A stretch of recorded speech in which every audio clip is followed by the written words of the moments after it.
Então, antes de fazer a leitura do texto, eu gostaria de fazer uma pergunta que eu já fiz várias vezes aqui ao longo dos anos na congregação, porque eu acho que ela é uma pergunta extremamente importante para que a gente faça uma análise acerca da nossa fé, acerca do nosso entendimento sobre a verdade fundamental do Evangelho. A pergunta é: por que Cristo morreu? Por que Cristo morreu na cruz? Nós cantamos agora há pouco vários cânticos enfatizando a realidade de que na cruz Cristo venceu. Na cruz, Cristo é vencedor. E se ele venceu morrendo em uma cruz, como isso pode ser uma verdade para nós, no sentido de defendermos que é também a nossa vitória? Será que nós entendemos o motivo pelo qual Cristo foi até a cruz e morreu? Se eu lhe perguntasse o motivo pelo qual Cristo teve que ir até a cruz do Calvário, será que você conseguiria dar uma resposta adequada a essa pergunta? Já falei várias vezes, irmãos, que é triste a gente perceber no meio cristão o quanto muitos não sabem ou não compreendem corretamente o motivo pelo qual Deus veio ao mundo, encarnou, se fez um homem e morreu. Muitas pessoas não sabem o motivo, não sabem explicar por que isso era necessário. Na semana passada nós vimos até a posição dos espíritas, que dizem crer em Jesus, mas que distorceram completamente doutrinas fundamentais porque não compreendem o motivo pelo qual Cristo precisa morrer. Jesus, várias vezes no Evangelho de Mateus, nós já passamos por esses textos, onde ele diz: é necessário que eu vá até a cruz, é necessário que a crucificação ocorra. Mas por que isso é necessário? Desde o início do seu ministério, Jesus disse que a sua principal missão neste mundo, na sua primeira vinda, era morrer. E aqui eu peço que você tente, então, imaginar a mente de um israelita do primeiro século diante desta mesma informação.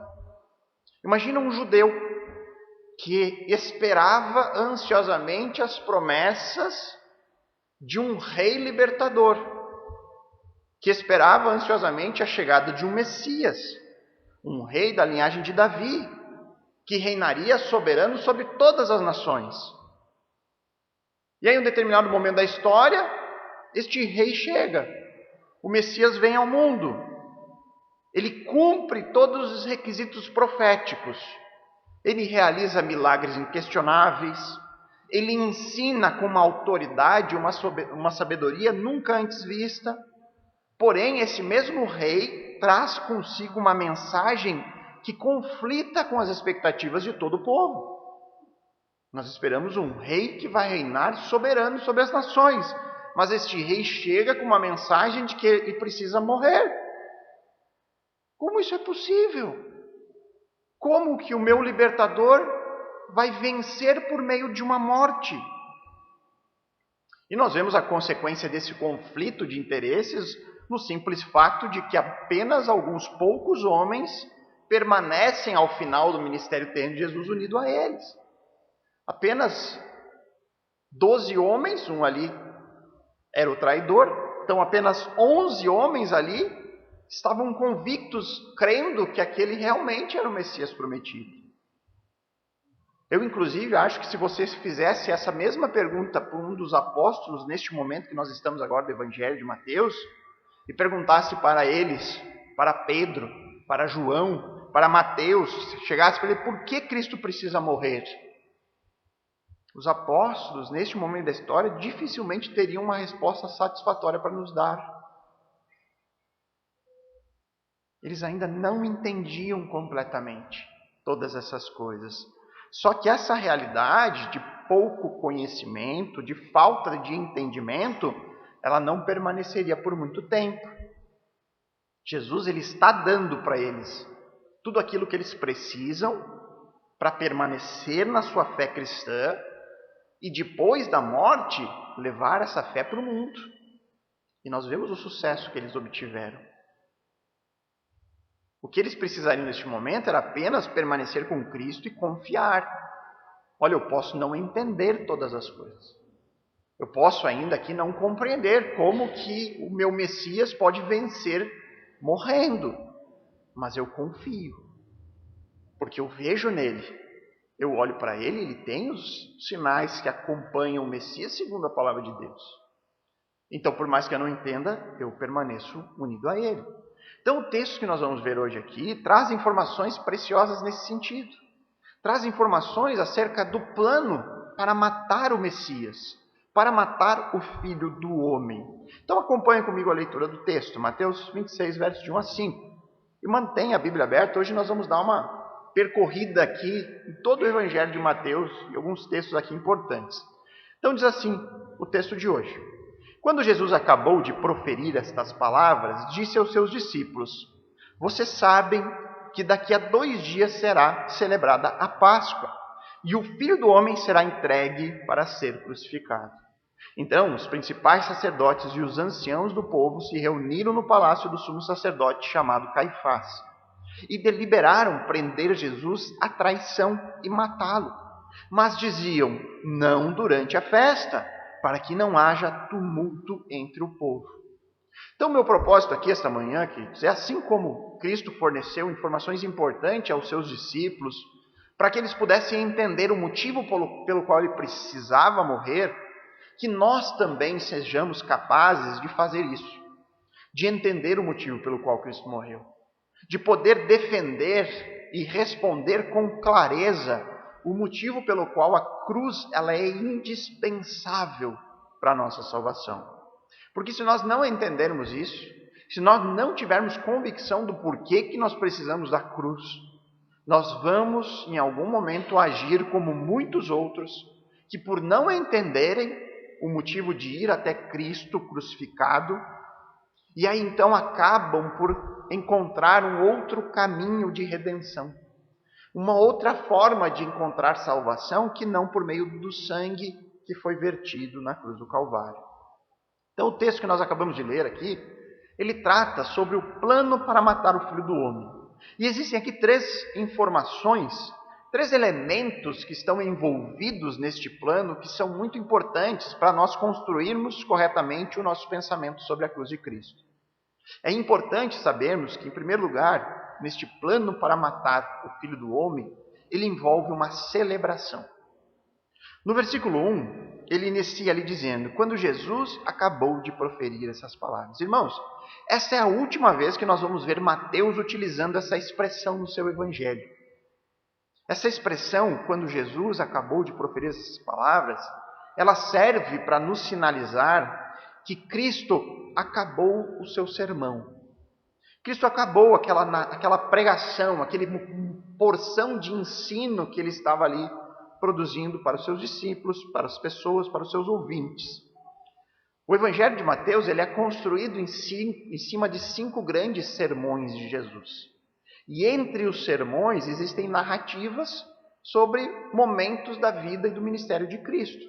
Então, quando a gente encontra essa expressão aqui, Mateus está sinalizando: olha, o discurso acabou, eu estou voltando para as narrativas. Então vamos recapitular. Talvez é importante você olhar junto comigo na Bíblia, talvez você queira marcar isso para você saber onde estão os discursos. Nós já acabamos o 5º, então nós estamos caminhando para a última parte agora do Evangelho de Mateus. O primeiro discurso, se você quiser voltar, é lá no capítulo 5. Ele inicia-se naquele grande sermão, o maior de todos os narrados em Mateus, o Sermão da Montanha, como ele é tradicionalmente conhecido, o maior de todos os discursos que Mateus narra no seu evangelho. Ele começa no capítulo 5 e ele vai terminar lá no capítulo 7, verso 28. Olha o que diz lá no capítulo 7, verso 28. O que Mateus fala ali? Mateus 7, 28. Quando Jesus acabou de proferir essas palavras. Então ele está sinalizando ali: acabou o discurso, estou entrando nas narrativas. O segundo nós vamos encontrar então lá no 10, capítulo 10. Ele inicia no capítulo 10 e vai até o primeiro versículo do capítulo 11. E aí, o que Mateus nos diz? Quando Jesus acabou de dar estas instruções, sinaliza, acabou o discurso, voltamos à narrativa. O terceiro, nós encontramos no capítulo 13, uma sequência de parábolas muito conhecidas, que são as parábolas acerca do reino. E ele encerra no próprio capítulo 13, verso 53, onde ele diz: quando Jesus acabou de contar estas parábolas. Mais uma vez ele sinaliza. Depois o quarto, nós vamos encontrar no capítulo 18. E aí ele encerra no primeiro versículo do capítulo 19, onde Mateus diz ali, quando Jesus acabou de proferir essas palavras. O quinto e último é o que nós terminamos de ver na semana anterior, que está nos capítulos 24 e 25. E aí Mateus encerra agora no capítulo 26 com essa expressão comum, tradicional, que ele usa para mostrar aos seus leitores, olha, a porção de ensino acabou, estamos voltando para as narrativas. Então, tendo feito essa recapitulação sobre os sermões, vamos voltar nas palavras aqui da narrativa. Quando Jesus acabou de proferir essas palavras, ele disse aos seus discípulos, vocês sabem que daqui a 2 dias será celebrada a Páscoa e o Filho do Homem será entregue para ser crucificado. Então vamos primeiro estabelecer a cronologia, tá? A ordem do tempo neste momento. E aí, mais uma vez, volte para o capítulo 21. No capítulo 21, se inicia essa última semana da vida de Cristo, que nós, na cultura cristã, chamamos de a Semana da Paixão. A Semana da Morte e da Ressurreição de Cristo. Ela tem início lá no capítulo 21. O que você encontra aqui como primeiro texto do capítulo? A entrada de Jesus em Jerusalém. Aquela entrada que nós chamamos de entrada triunfal. Mas eu preguei aqui para vocês e mostrei que nós deveríamos chamar de a entrada nada triunfal de Jesus, né? Que ele entra de uma maneira humilde na cidade de Jerusalém. Isso ocorre em um domingo. Aquele domingo que nós, na tradição cristã, chamamos de o domingo de Ramos. Tá? É isso que está acontecendo aqui, neste capítulo 21.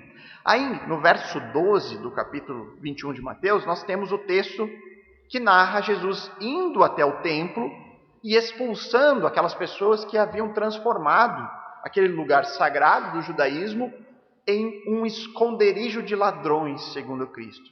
Isso ocorre numa segunda-feira, então é a segunda depois do domingo de Ramos. Aí depois, no verso 23 de Mateus 21, Jesus retorna ao templo no dia seguinte, e aí ele tem um embate com os líderes religiosos do judaísmo. Os eventos desse dia eles vão se estendendo até a noite de terça-feira, onde Jesus ele se retira de uma maneira particular e entrega o Sermão do Monte das Oliveiras para os seus discípulos. Isso tudo ocorre na terça-feira. Até o texto que nós vimos na semana passada, tudo isso ocorre naquele dia da terça e noite da terça-feira. Então agora, neste momento, nós estamos no capítulo 26, ainda nos eventos da terça-feira. Estamos ainda nesse dia, um dia interminável aqui, né? Nós estamos há meses nesse dia.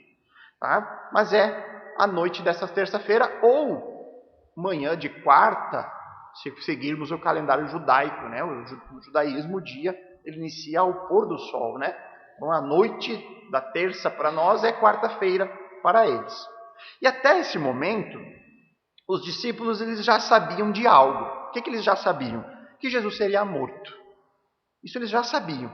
Cristo ele predisse isso em várias oportunidades. Jesus, antes de ir até Jerusalém, antes de fazer a viagem até Jerusalém, ele deixou bem claro isso aos seus discípulos. Olha, nós estamos indo para Jerusalém, para que o Filho do Homem seja entregue nas mãos dos sacerdotes, dos religiosos, seja maltratado, seja crucificado e vai ressuscitar. Eles já sabiam muito bem disso. O que eles não sabiam ainda era o dia. Quando isso aconteceria? É isso que existe de novo na mensagem agora do capítulo 26. Essa informação de que daqui 2 dias, na celebração da Páscoa, o Filho do Homem será crucificado. E esta é uma informação por demais significativa. A morte de Jesus não aconteceria em um dia qualquer. O dia em que o Filho do Homem, o Messias, o libertador prometido, será morto, crucificado, envolve uma celebração. A celebração da principal data no calendário judaico, a Páscoa. Então, neste momento da história, os discípulos, pelo menos 11 deles, eles acreditavam nas palavras de Jesus. Eles confiavam com todo o ser que Jesus é realmente o Messias. Mas certamente eles não tinham condições de compreender tudo aquilo que Cristo ensinava. Para eles ainda era difícil imaginar como que o libertador, o rei triunfante de Israel, o filho do homem da profecia de Daniel, ou seja, quando nós olhamos para o filho do homem na profecia de Daniel, ele é um rei glorificado entre as nações. Como que este rei pode ser crucificado em algum momento? Ainda não fazia sentido esta informação de que o Messias, antes de reinar, precisa morrer. Mas tudo que eles precisam saber está sendo construído por Jesus. Tijolinho por tijolinho, informação por informação. Hoje Jesus está entregando mais uma informação. Ele está associando a sua morte com a Páscoa. Ele está associando a sua crucificação com aquele grande evento que aconteceu nos tempos de Moisés. Ele está entregando aos seus discípulos mais uma pecinha em um grande quebra-cabeças, que em algum momento faria todo sentido para eles. Em algum momento eles ligariam todas as coisas. Em algum momento eles entenderiam isso ao ponto de que o apóstolo Paulo, o apóstolo que nasceu fora do tempo, ele afirma de maneira categórica à igreja de Corinto, lá em 1 Coríntios 5:7, que Jesus é o nosso Cordeiro Pascal. Ou seja, os discípulos agora podiam não entender a relação da morte com a Páscoa, mas eles entenderam depois. Ao ponto de Paulo afirmar, Jesus é o nosso Cordeiro Pascal. Então, para entendermos nós essa relação de Jesus com a Páscoa, é preciso trazer à memória o sentido da celebração judaica.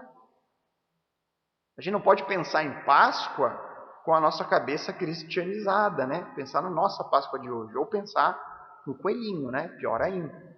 Nós precisamos resgatar o sentido bíblico disso. Quando que a Páscoa judaica foi instituída?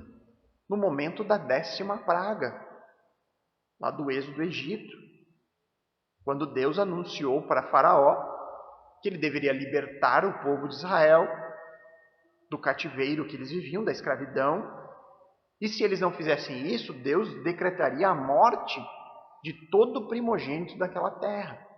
Você encontra isso lá em Êxodo 12:12. Porque naquela noite passarei pela terra do Egito e matarei na terra do Egito todos os primogênitos, tanto das pessoas como dos animais, e executarei juízo sobre todos os deuses do Egito. Eu sou o Senhor.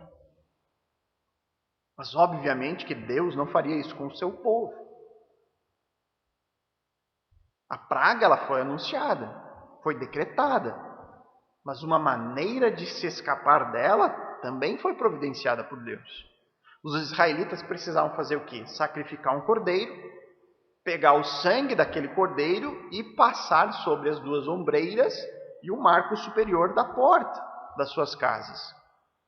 Ele fala logo na sequência do texto, Êxodo 12:13, o sangue será um sinal para indicar as casas em que vocês se encontram.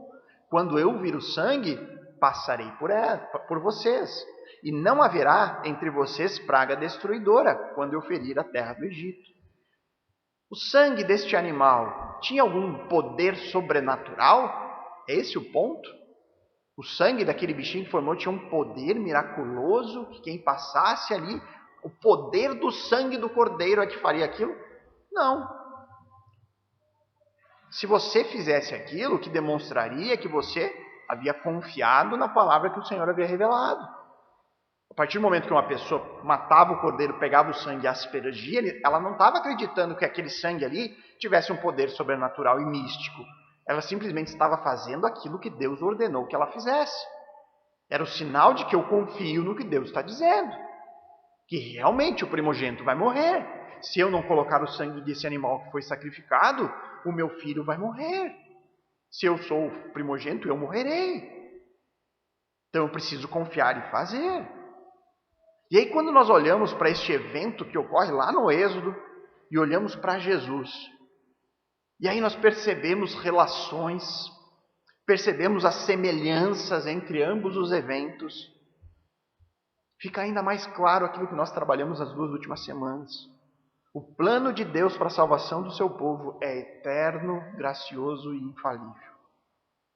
Quando Deus enviou a ordem para os descendentes de Abraão, de Isaque, de Jacó lá no Egito, Quando Deus revela a saída para aquele povo não passasse pela morte dos seus primogênitos, quando Deus ordena que aquele cordeiro pascal fosse morto, Deus tem em vista o Filho. Naquele momento, Deus já vislumbra a cruz. Deus está ali não simplesmente providenciando a liberdade do povo hebreu. Não era só isso que estava na mente do Senhor. Deus estava também ali providenciando uma aula visual, uma aula prática para que no futuro o seu povo pudesse compreender os motivos pelo qual o Messias precisa morrer. Então nós vemos algo que aconteceu aproximadamente em 1446 a.C., milhares de anos antes da vinda do Senhor, que serve de uma ilustração perfeita para aquilo que Jesus veio fazer no mundo. Aquilo que João Batista identificou no momento que colocou os olhos em Cristo. O que ele diz lá em João 1,29? Eis o Cordeiro de Deus, que tira o pecado do mundo. Um juízo foi decretado. Uma saída foi providenciada. Resta aos que creem se apropriarem do sangue do Cordeiro. Não adianta nada dizer que crê no Cordeiro, mas não pegar o sangue e passar na porta. Não adiantaria nada fazer isso. Não adiantaria nada dizer eu acredito na palavra que Deus entregou por Moisés, mas eu não vou imolar o Cordeiro. Eu não vou matar esse bichinho, porque eu achei, não vou fazer isso. Não vou passar, vou sujar a porta da minha casa. Eu acredito, mas eu não vou fazer isso. O plano para matar o Filho do Homem envolve uma celebração, a Páscoa. Deus providenciou uma maneira de salvar o seu povo. O juízo sobre os seres humanos foi decretado na queda. Pecamos e o salário do pecado é a morte. Agora Deus providenciou uma maneira de salvar o seu povo. E isso ocorre apenas por meio do sangue do Cordeiro de Deus. O que precisamos fazer é ir até Ele e lavar-nos as nossas vestes no seu sangue. Lembra do apóstolo João lá, com aquela sua visão em Patmos, onde ele enxerga uma multidão de salvos, e aí Deus diz para ele em Apocalipse 7,14, esses são os que vêm da grande tribulação, foram mortos lá, que creram na palavra e morreram durante esse tempo, e que lavaram suas vestes e as alvejaram no sangue do Cordeiro. Aí você pensa, essas pessoas foram lá mesmo, pegaram o Cordeiro, lavaram as roupas no sangue, é isso que quer dizer?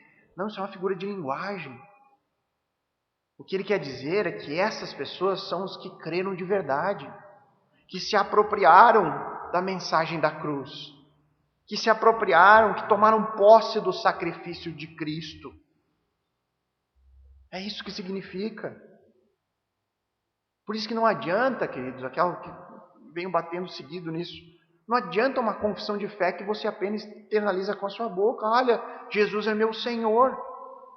Mas Ele é seu Senhor em que sentido? Se muitas vezes você não lê a palavra, se você não busca o Senhor na sua vida, se você não cresce, se você não se preocupa em obedecer, como que Ele pode ser seu Senhor? É a mesma coisa que no Egito a pessoa dissesse, eu acredito, mas eu não vou matar o cordeiro. Eu me recuso a fazer isso, porque eu acho que pode ter um outro jeito. Não há outro jeito. Biblicamente não há outro caminho. O que a morte de Cristo significa para mim? Essa é a pergunta que nós temos que nos fazer. Como que eu entendo esta realidade de que crer não é só falar com a boca?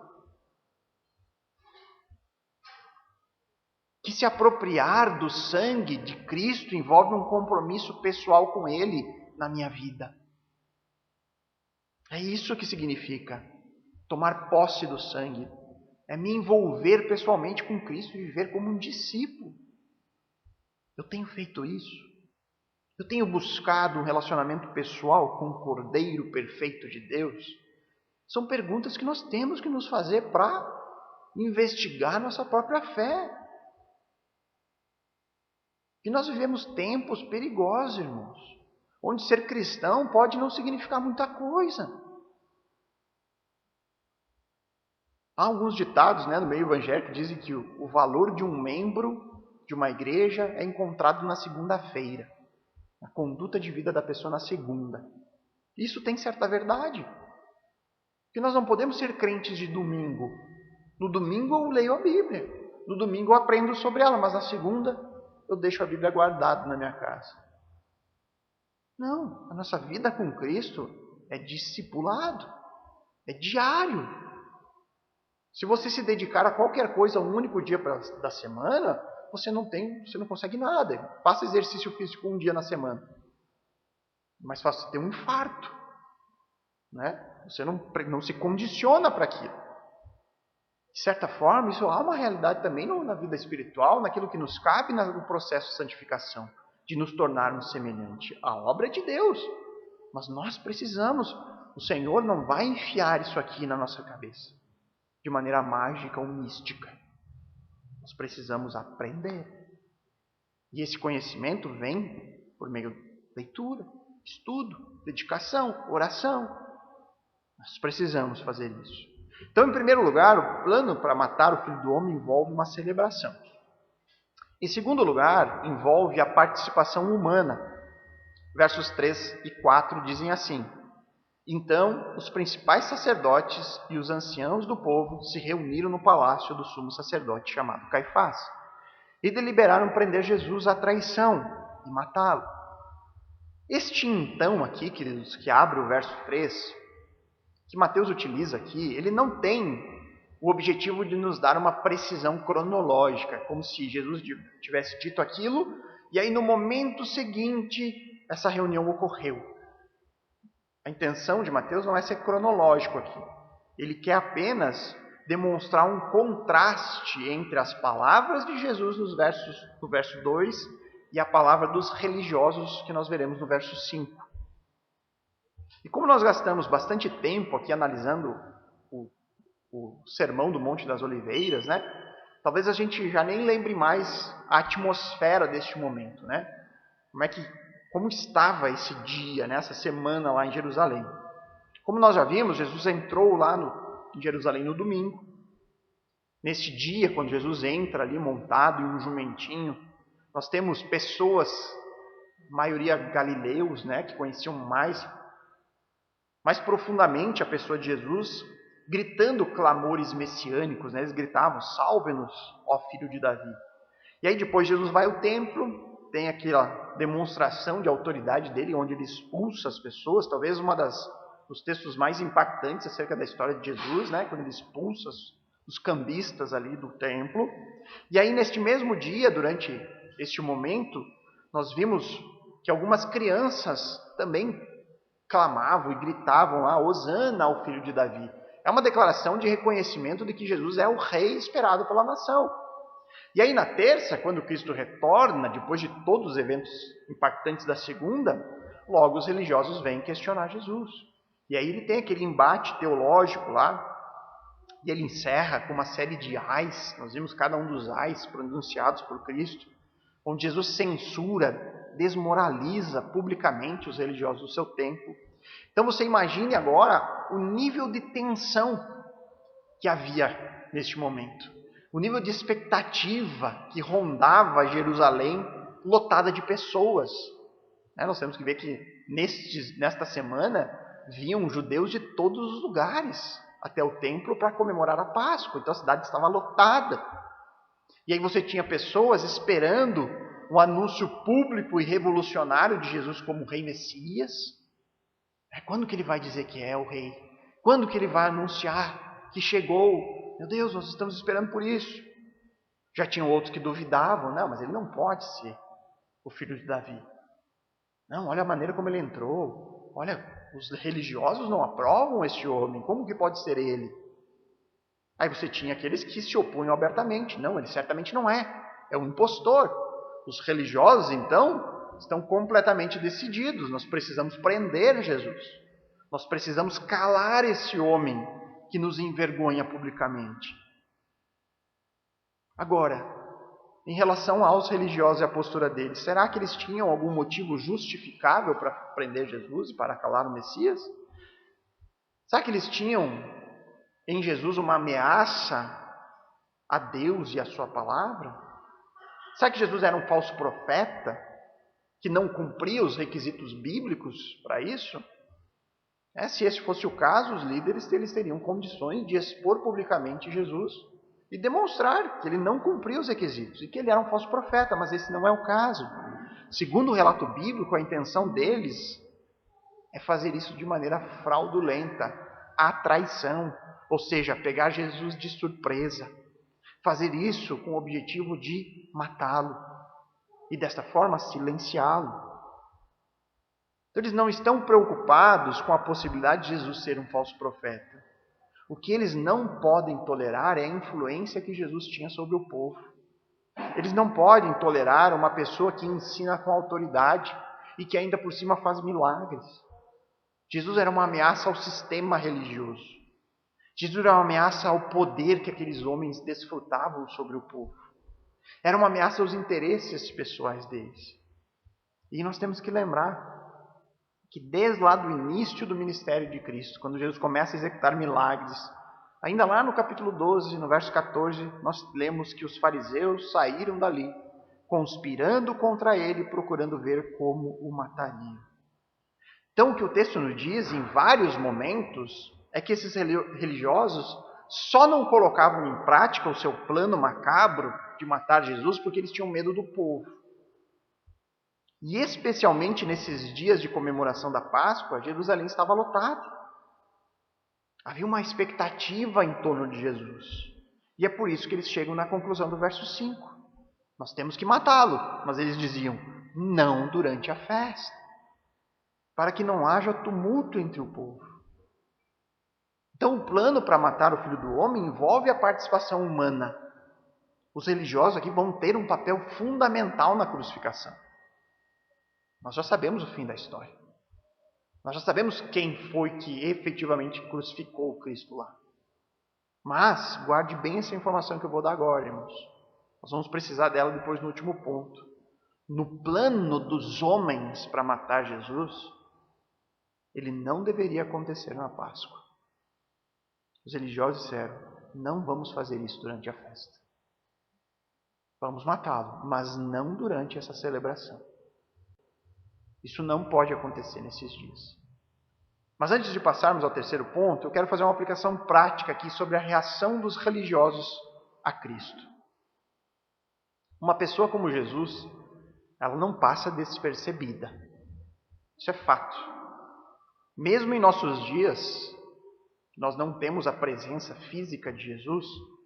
Qualquer um que tenha contato com ele por meio da sua história, por meio das suas palavras, ele vai ter algum tipo de reação.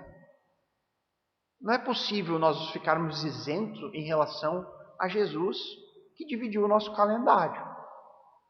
Nós vivemos antes e depois de Cristo. Nos dividiu a história da humanidade ocidental. E a reação das pessoas, ela sempre vai transitar entre os extremos da sujeição, eu me submeto a Jesus, eu creio nele e vou viver de acordo com as suas palavras, ou da oposição. Ou cremos ou rejeitamos. E até hoje Jesus continua sendo uma ameaça para as pessoas, como foi com os religiosos. Jesus ele é uma ameaça para nós. Em que sentido? Nos nossos interesses pecaminosos.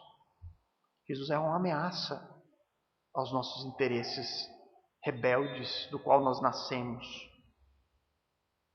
E aí, diante disso, de perceber que Jesus é uma ameaça, como foi uma ameaça aos religiosos do seu tempo, nós temos a opção. Vamos conhecer a palavra, crer nela e nos unirmos a Cristo, ou vamos nos opor. Não há outro caminho aqui.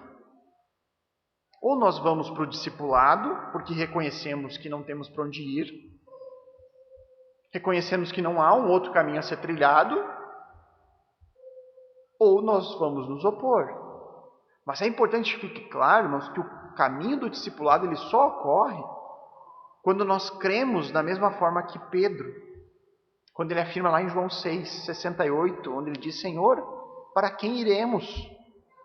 O Senhor tem palavras de vida eterna.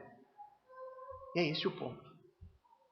Nós vamos buscar Cristo e segui-lo em um discipulado como nós reconhecemos que nós não temos mais para onde correr. E isso envolve uma consciência profunda acerca do nosso próprio pecado.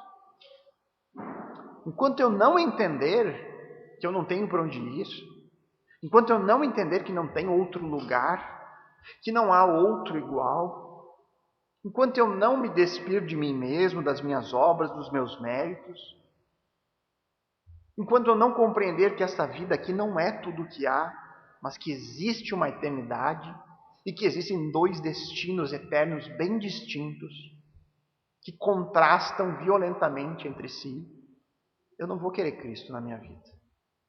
Jesus não será o meu Salvador, porque Ele ainda é uma ameaça aos meus interesses, aos meus desejos de satisfação pessoal a qualquer custo, uma ameaça ao meu desejo de construir o meu próprio reino neste mundo, uma ameaça às minhas próprias convicções e visão da maneira como enxergo a vida.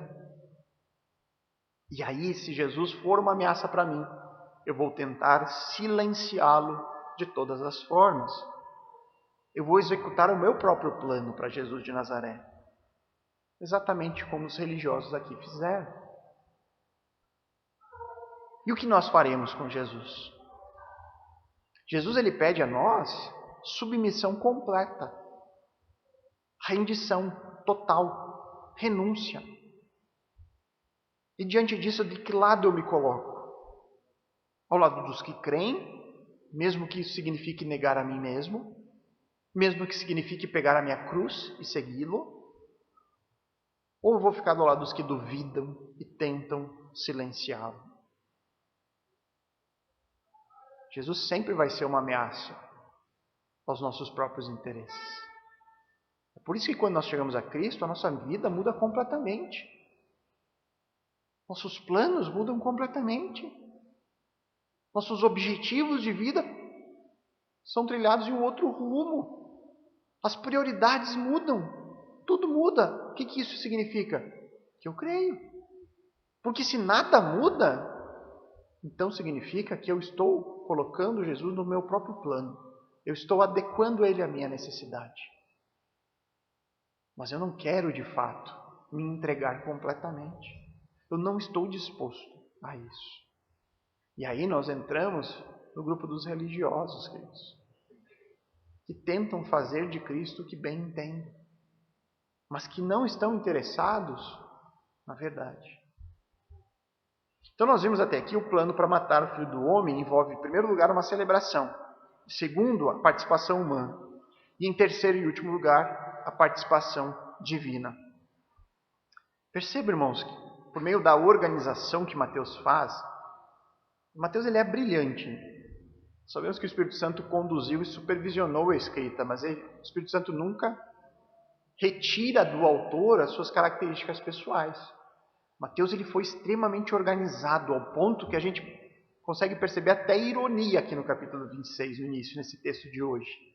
Ele deixa bem claro aqui, ele nos leva, nos conduz para um contraste. Ele inicia dizendo as palavras de Jesus. É a última vez que Cristo vai predizer a sua missão. O Filho do Homem vai ser crucificado. E isso ocorrerá durante a Páscoa. Jesus falou isso. Mas logo depois, Mateus ele nos conta o plano dos religiosos. Prender e matar Jesus. Só que de acordo com o plano deles, isso nunca deveria acontecer na Páscoa. É isso que Mateus está nos levando, a esse contraste. Mateus quer deixar bem claro para nós, os seus leitores, de que sempre que há um conflito de interesses, um conflito entre os planos de Deus e dos homens, a vontade do Senhor é aquela que inevitavelmente prevalece. Quando morreu o Filho do Homem? Quando que Jesus foi crucificado?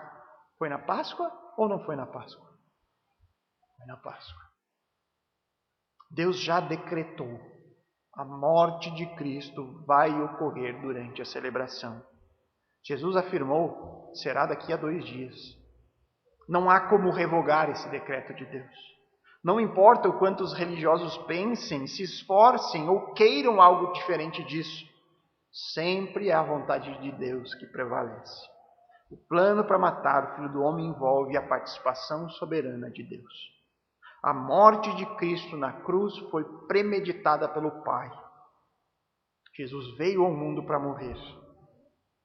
E independentemente dos planos humanos, a causa primária da morte de Cristo é Ele mesmo. Ele se entregou, Ele se doou, Ele se sacrificou pela salvação dos que creem. Lá em João 10, versos 17 e 18, Jesus deixa isso bem claro. Ele diz: por isso o Pai me ama, porque eu dou a minha vida para recebê-la outra vez. Ninguém tira a minha vida. Jesus deixou claro. Religioso nenhum vai me matar. Não é esse o ponto. Eles têm a sua participação no plano? Tem. Mas ela não é a causa primária. Ninguém tira a minha vida. Pelo contrário, eu espontaneamente a dou. Eu estou dizendo desde o princípio, eu vim para morrer. Essa é a minha missão. E isso vai acontecer. Eu tenho autoridade para entregá-la e também para reavê-la. Este mandato recebi de meu Pai. Cristo precisava morrer porque essa é a única maneira de Deus redimir homens pecadores. É por isso que Cristo morreu. E aí nós lembramos, talvez o versículo mais conhecido das Escrituras, João 3,16. Porque Deus amou o mundo de tal maneira que deu o seu Filho unigênito para que todo aquele que nele crê não pereça, mas tenha vida eterna. Esse é o ponto. Esse é o motivo. Então aqui, tentando resumir de forma mais simples possível, por que Deus veio ao mundo para morrer? Essa é a resposta que nós temos que ter. Por que nós precisamos disso? Porque os seres humanos pecaram. Por isso, são os seres humanos que precisam pagar a dívida que o pecado trouxe a nós. Nós pecamos. Essa dívida precisa ser paga, e ela precisa ser paga por nós. O problema é que a dívida é tão grande que nós não temos como pagar. Só Deus consegue pagar essa dívida. Uma dívida contra um Deus que é eterno precisa ser paga pelo ser humano que a praticou, mas tem que ter valor eterno. Nós não temos saldo suficiente na conta para fazer isso. Só Deus tem. Então como que o Senhor resolve esse dilema? Deus se fez carne. Deus veio em forma humana. Olha só isso, irmãos. Olha a maneira como Deus veio solucionar o nosso problema. Olha o meio que Ele encontrou. É por isso que o Evangelho não pode ser invenção humana. Quem é que pensaria nisso? Quando nós vemos histórias humanas, nós vemos o quê? Reis triunfantes, Deus no seu Olimpo, não tem relação com os homens. Nós vemos Deus vindo como um de nós, se humilhando. E Ele fez isso porque era a única forma, se tornou o homem para pagar uma dívida que nós não poderíamos jamais pagar. Esse é um motivo, queridos. Se alguém perguntar por que Cristo morreu, você tem que dizer porque foi a única maneira de eu ser salvo. Deus precisou vir como um de nós e me substituir naquela cruz para pagar a minha dívida de pecado. Esse é o motivo. É por isso que para você não encontrar razão na morte de Cristo, você precisa mudar os significados sobre Deus, sobre pecado, conforme nós vimos na semana passada. Você tem que distorcer biblicamente verdades, porque a morte de Cristo não faz sentido. Mas quando nós entendemos os pilares da fé, faz muito sentido. É por isso que para nós a morte é vitória. Por isso nós podemos cantar que na cruz Jesus venceu o nosso rei, o que é loucura para o mundo. Porque para o mundo não faz sentido, irmãos. Como pode um rei ser vitorioso na morte? É porque nós entendemos que essa morte trouxe para nós redenção. Se você já frequenta aqui a igreja há algum tempo, já está acostumado a ouvir pregações sobre pecado, já está acostumado a ouvir sobre depravação total. Já cantou várias vezes o cântico Miserável Homem que Sou. Já está bem ciente sobre a pecaminosidade humana, de que não há mérito nenhum em nós mesmos, que não há nada que possamos fazer para merecer qualquer tipo de benefício do Senhor. Isso é bem diferente de muitas igrejas evangélicas que têm a sua mensagem como algo triunfante. Quando eu falo triunfante, não é vencer a morte e o pecado, mas triunfante no sentido de sucesso pessoal, prosperidade material. Isso parece que só isso que importa nessa vida. E aí conta-se, tem uma história de um pregador que passou 2 anos pregando só sobre pecado na sua igreja. Ele passou lá 2 anos. Todo domingo o tema da pregação era pecado. Ele pegava um texto lá que falava sobre pecado e expunha o texto. Passando 2 anos, chegou um membro da igreja. Pastor, por que isso, pastor? 2 anos falando sobre pecado. Para quê? Não tem necessidade de tanto tempo pregar nesse mesmo assunto. E o pastor disse para ele, olha, quando a igreja estiver totalmente convencida do seu pecado, vai ser muito mais fácil eu oferecer para ela um Salvador. E é esse o ponto, queridos. Se nós não entendermos o pecado, nós não entendemos a necessidade de um Redentor. Mas hoje, queridos, eu não quero falar sobre pecado. Eu quero equilibrar a balança, porque eu acho que já foi falado muito acerca disso. Somos pecadores? Certamente, não há dúvida disso. Cremos que o homem foi completamente depravado por meio do pecado, ou seja, todas as esferas da sua existência, o seu corpo, a sua alma, a sua maneira de entender, o seu raciocínio, tudo foi corrompido pelo pecado? Foi. Cremos nisso. Agora, isso significa que não há nenhum valor em nós, seres humanos? Não. Não é isso que significa, queridos. O valor do homem é comprovado pelo preço que foi pago por ele. Qual foi o preço pago pela nossa redenção? Foi um cheque pré-datado de meia dúzia de boas obras? Esse foi o preço? Caridade? Esse é o preço da nossa redenção? Uma moedinha paga como indulgência? É isso que nos resgata? Não. O próprio Deus se fez homem. O próprio Deus se ofereceu como pagamento para a nossa redenção. Esse foi o preço. Se não houvesse valor algum em nós, queridos, então a queda, o pecado original, teria sido mais um acontecimento trivial no jardim que Deus criou. Seria sido mais uma coisa que aconteceu lá, sem grande importância. Mas nós não vemos a queda como algo sem importância.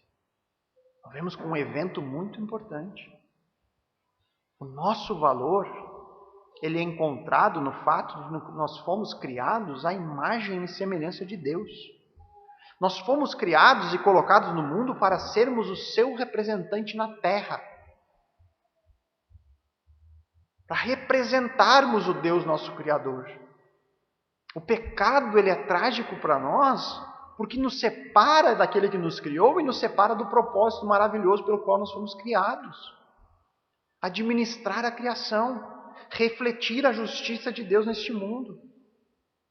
Ser algo onde o restante da criação possa ver e ter um vislumbre de Deus.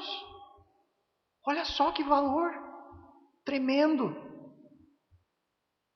Pense só, queridos, se não houvesse nenhum valor em nós, no momento em que a humanidade se rebela contra Deus, o que seria mais fácil e óbvio de ser feito?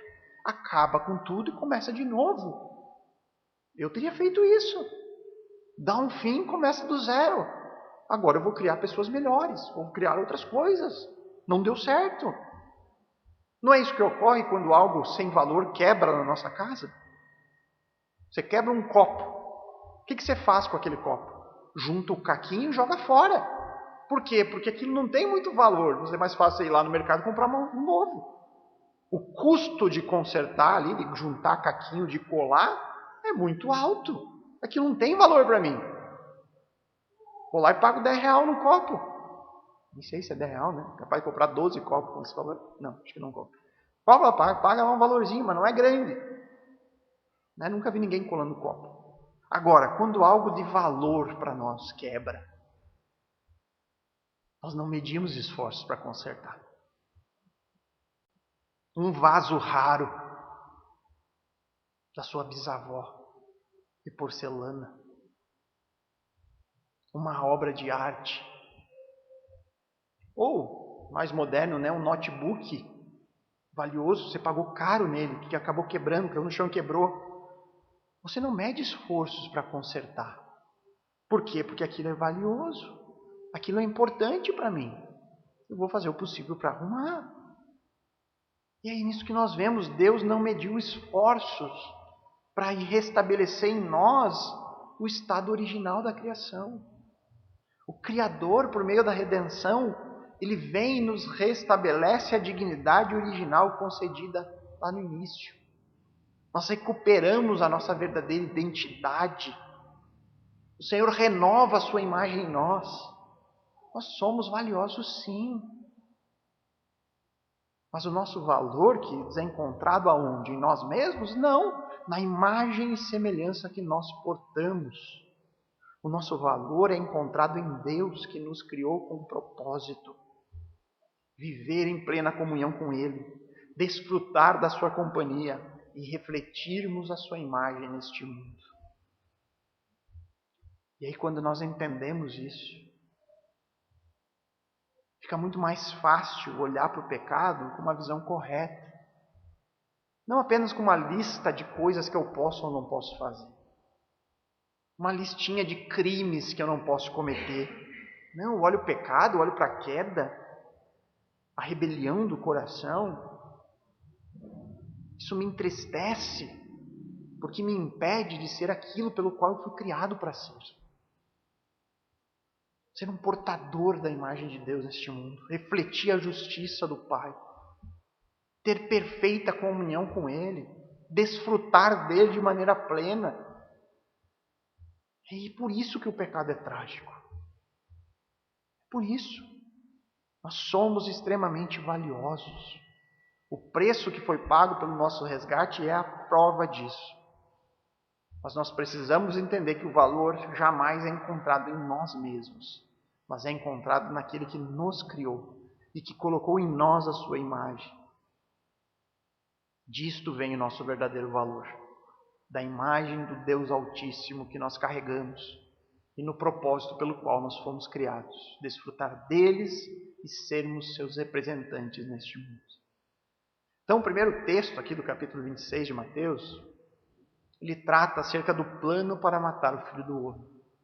Um plano que envolve uma celebração, vai acontecer durante as comemorações da Páscoa e que envolverá a participação humana e divina.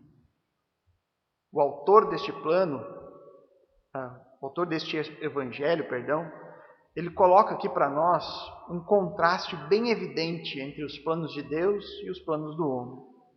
E sempre que houver conflitos de interesse, nós sabemos desde já que os planos de Deus são os que se concretizam na nossa vida.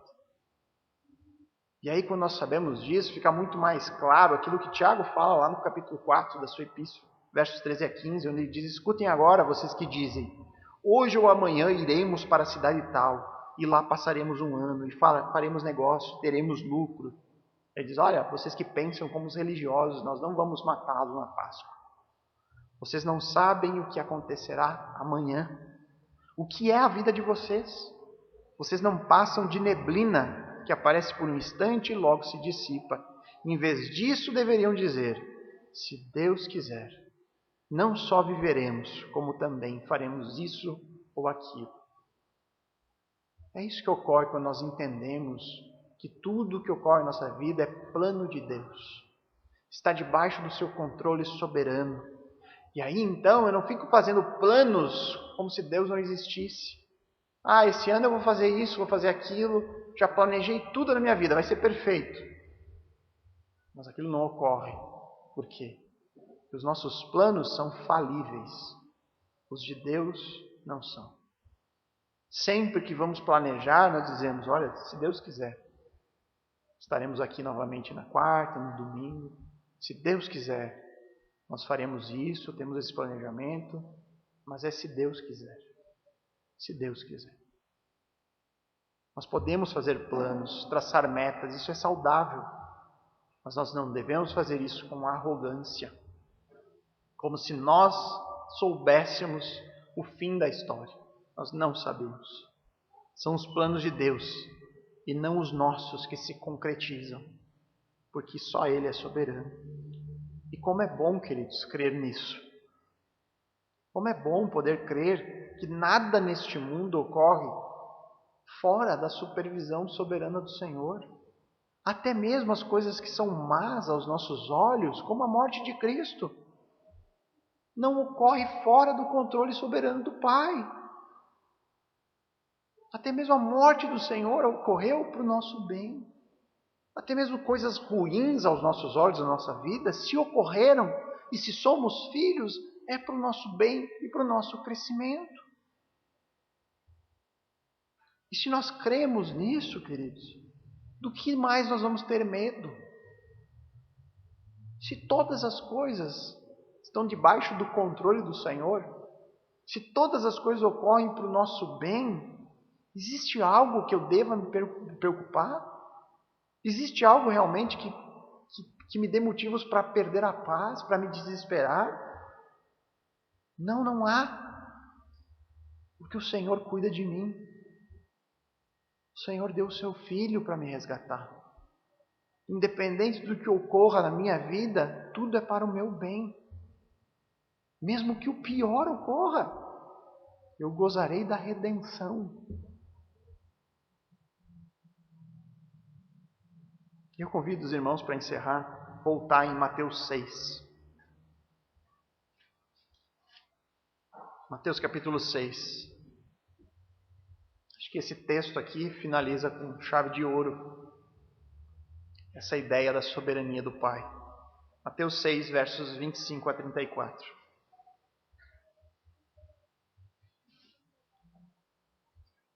Cremos que o Senhor é soberano sobre nós?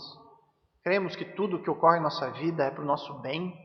Mesmo as coisas ruins ocorrem para o nosso crescimento? Deus está trabalhando em nós? Cremos nisso? Então, o texto faz muito sentido. Por isso digo a vocês, não se preocupem com a sua vida, quanto ao que irão comer ou beber, nem com o corpo quanto ao que irão vestir. Não é a vida mais do que o alimento, e não é o corpo mais do que as roupas? Observem as aves do céu, que não semeiam, não colhem, nem ajuntam em celeiros. No entanto, o Pai de vocês, que está nos céus, a sustenta. É o Pai de vocês. É o nosso Pai. Deus soberano é nosso Pai. E como um Pai nos cuida. Será que vocês não valem muito mais do que as aves? Olha o preço que foi pago.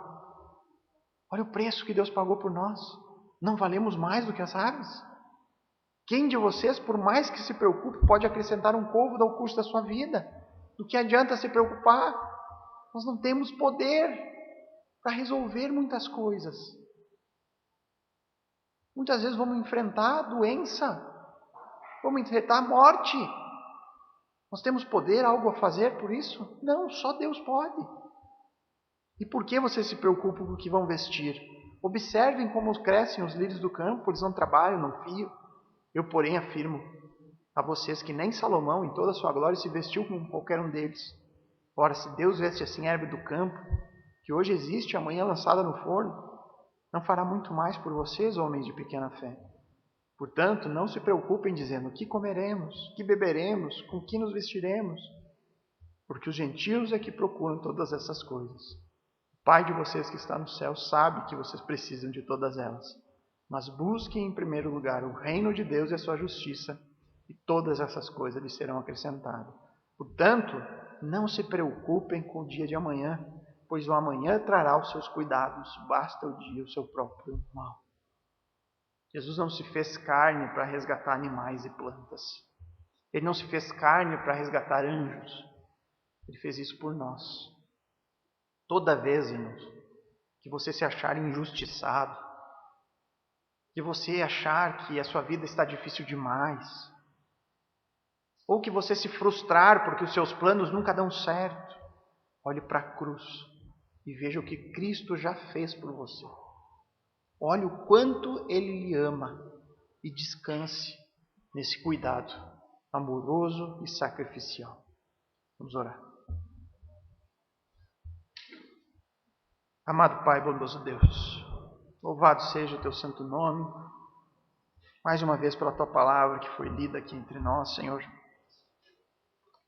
Poucos versículos, mas que tanto tem a nos dizer, Senhor, tantas verdades que estão contidas em cada palavra das Escrituras. Obrigado, Senhor, em especial porque podemos conhecê-lo por meio da tua revelação e com isso podemos desfrutar, Senhor, desde já, da tua companhia, das tuas instruções, do propósito pelo qual nós fomos criados por meio da redenção no Filho e por meio do Santo Espírito que nos convence do nosso pecado. Obrigado, Senhor, por podermos crer e confiar, Senhor, num Deus soberano que nos cuida em todos os momentos. Nós nunca estamos desamparados, mas que o Senhor está conosco sempre, em todos os momentos. Mesmo quando passamos por momentos difíceis, como o próprio salmista, Senhor, enfrentou o vale da morte, nós podemos confiar que mal algum ocorrerá a nós, porque o Senhor nos comprou com um alto e precioso sangue. Nos ajuda, Pai, a confiarmos unicamente em Ti, no Teu sacrifício, a jamais colocar sobre a nossa salvação algum tipo de obra ou merecimento próprio, mas apenas aquilo que o Senhor já fez por nós. E que, a seguir disso, Senhor, possamos desfrutar dessa paz que o Senhor revela, que excede a compreensão humana e que nos sustenta em todos os momentos, independente das circunstâncias. Que o Senhor continue a nos guiar sempre na Tua verdade, Senhor. Nos guiar sempre humildes e reverentes à Tua palavra. E nos ajudando a confiar, Senhor, mesmo em momentos onde a confiança escapa aos nossos olhos. Mesmo em momentos onde a nossa fé diminui, mesmo em momentos onde a gente possa lutar ainda com incredulidade, que o Senhor nos sustente pela mão e nos ajude a passar por todos esses momentos. É que oramos e agradecemos em nome de Cristo. Amém.